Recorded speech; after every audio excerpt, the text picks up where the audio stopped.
In beautiful Salt Lake City, Utah, which is home to 10 colleges and universities, and a lot of students who will be voting for the very first time in a presidential election.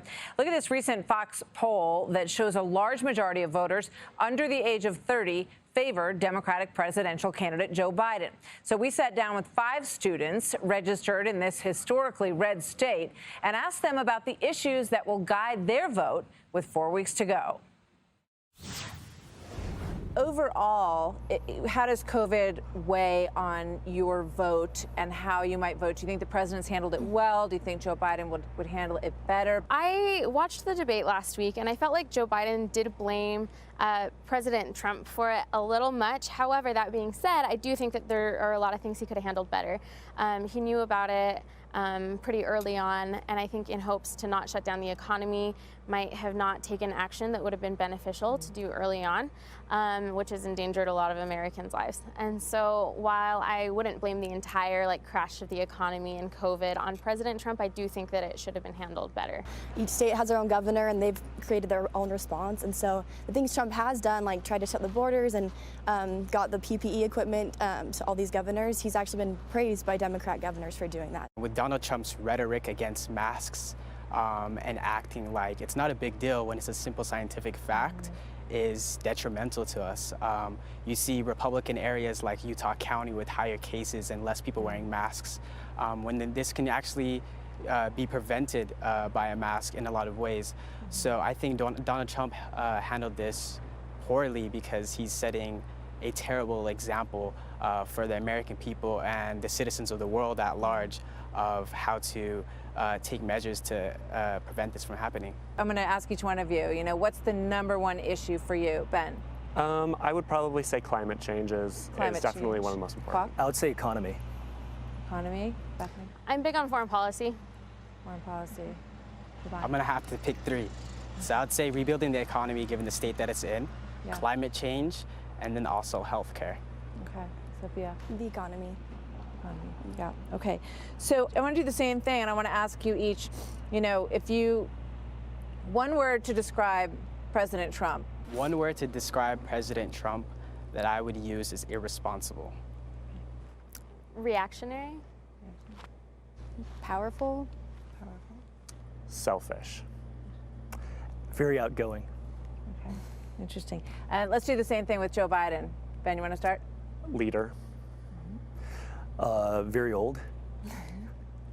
Dedicated. Slow. Confident. Interesting. So when you look at the state of Utah, do you think, regardless of how you feel, raise your hand if you think that President Trump will win this state? Everybody. When you look at the United States right now, do you feel like it's headed in the right direction, or do you feel like it's headed in the wrong direction? I would say that given our current state, we're backpedaling by decades, especially when it comes to civil unrest. All the progress that we've made over these years is being retracted by leaders of the Conservative Party currently.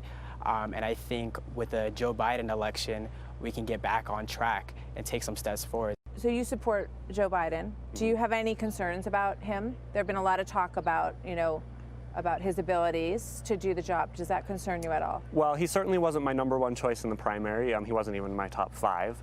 But I think as I've gotten to know him a little bit better as a candidate, I've become more confident in him. I think he's a steady leader that we need right now. Is it hard for you guys in college, the Trump supporters? Do you find that people are comfortable with your support for the president? In Utah in general, it's pretty conservative, but I definitely have some friends who have a hard time with my views. So. Yeah.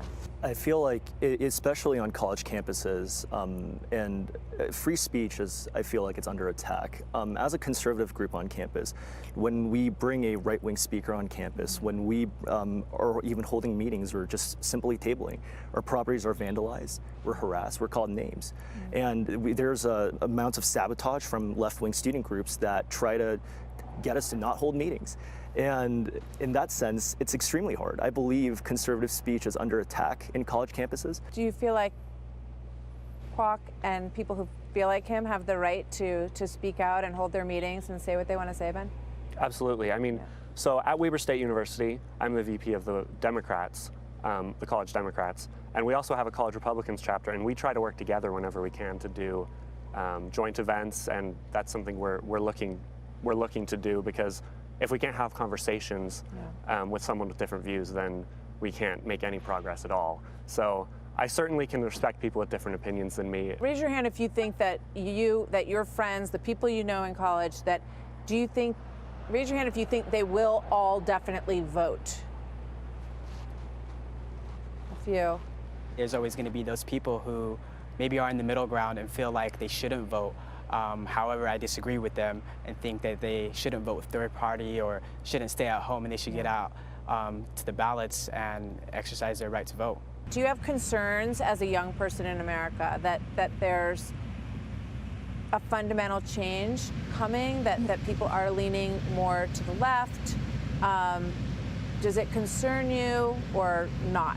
It is very concerning. I really wish that in the vice presidential debate especially, VP Pence and Senator Harris would be able to talk about policy, and have substantive arguments, constructive arguments, so that voters can really make an informed decision. And I believe that it just sets a precedent, and it sets a climate for the political atmosphere. It's hard for me to see myself voting for like Republicans like President Trump, just because I do care about like immigration and several other issues. And I think many younger voters are in the same boat, where socially they might be a lot more moderate or even liberal, and would love to be able to support conservative candidates. Raise your hand if you think that Joe Biden will win. 3. Do you think President Trump will win? You're not so sure. Yeah. No. Thank you guys very much for your time today.